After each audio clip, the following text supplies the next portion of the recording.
Sedangkan dosa itu adalah apa yang bergetar dalam hati. Jadi yang membuat hati ini bergetar, kemudian engkau takut akan dilihat orang, diketahui orang lain, maka itu adalah dosa. Kebaikan itu adalah husnul khuluq, nanti akan ada keterangan yang menenangkan hati. Kemudian dosa itu yang membuat hati ini takut, goncang, dan khawatir kalau orang mengetahuinya.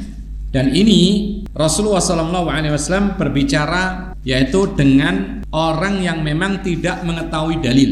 Artinya secara fitrah manusia, dengan fitrahnya dia mengetahui yang ia lakukan ini dosa atau bukan dosa, yang dia lakukan baik atau buruk. Itu kembali kepada hati kita. Kalau memang tidak mengetahui dalil, selama manusia itu di atas fitrah, dia bisa mengetahui ini baik, ini buruk. Jadi ada misalnya kita ini tidak mengerti dalil, tidak mengerti mana halal, mana haram. Misalnya kita ini baru masuk Islam, kemudian dihidangkan masakan. Masakan ini dari apa istilahnya, binatang-binatang yang haram. Misalnya disuguhkan kecoak yang digoreng misalnya, dan kita tidak tahu apakah ini halal atau haram.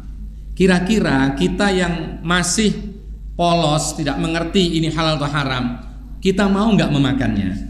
Kita bergetar nggak hati kita memakannya? Pasti ada rasa guncang. Loh, ini kan kecoa, biasanya di tempat kotor, keluar dari lubang WC dan semisal.